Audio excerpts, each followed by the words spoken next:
Hello everyone! In this video, I will show you how to optimize Arch Linux for gaming. Before we dive in, I want to quickly talk about online security. When you're gaming on Linux or Windows, you're often connecting to game servers, downloading updates, or using online stores, all of which can expose your data. Using a reliable VPN helps keep your connection secure, protects your personal information, and can even improve privacy when gaming on public networks. NordVPN is one of the best VPNs on the market with strong encryption, fast speeds, and excellent Linux support. If you want to try NordVPN at a discounted price, check out the link in the description.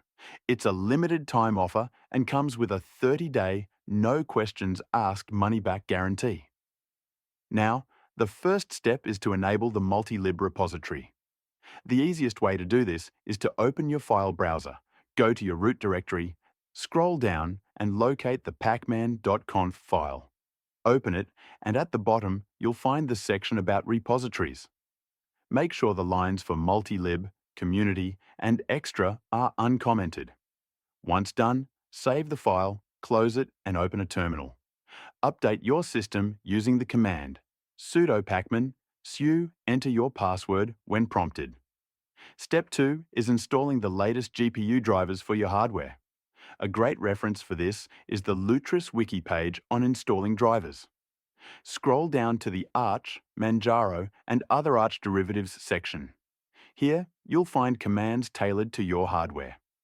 NVIDIA users can use the first command, AMD uses the second, and Intel uses the third. I have NVIDIA hardware, so I'll copy the first command, paste it into the terminal, press Enter, and confirm with Y. Once the installation completes, reboot your system to apply the changes. Step 3 is installing Steam and enabling Proton. Steam allows you to play native Linux games and most Windows-developed games using the Proton compatibility layer. Install Steam with sudo pacman steam run Steam once to complete initial updates, then sign in. By default, you can install Linux native or Valve-verified games, but to use Proton for all games, go to Steam, Settings, Steam Play, and enable Steam Play for all titles. Select a release version, such as 5.13.4.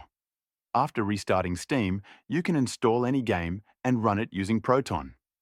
To check game compatibility, visit protondb.com for user reports. Keep in mind that older reports may be outdated, and new Proton updates can fix previous issues. Games using kernel-level anti-cheat systems like EAC or BattlEye may still have limitations. For additional compatibility, you can use the custom Proton GE build by Glorious Eggroll. Download the latest archive from the Releases page, extract it, and copy the Proton GE folder to steam root compatibility tools.d. Restart Steam, right-click a game, go to Properties, and force the use of this compatibility tool. Proton GE tends to be more up-to-date and includes additional fixes, though it requires manual updates. Step 4 is installing Wine and Lutris.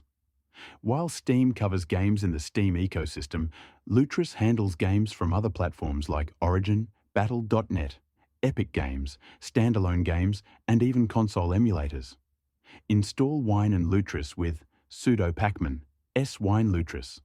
Launch Lutris, choose your game source, search for a game, and follow the installation scripts.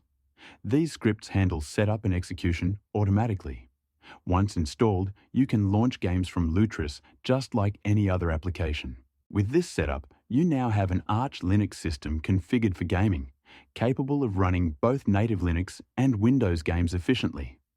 By the way, if you want to protect your gaming sessions and internet activity while on Arch Linux, I recommend NordVPN. You can try it at a discounted price via the link in the description.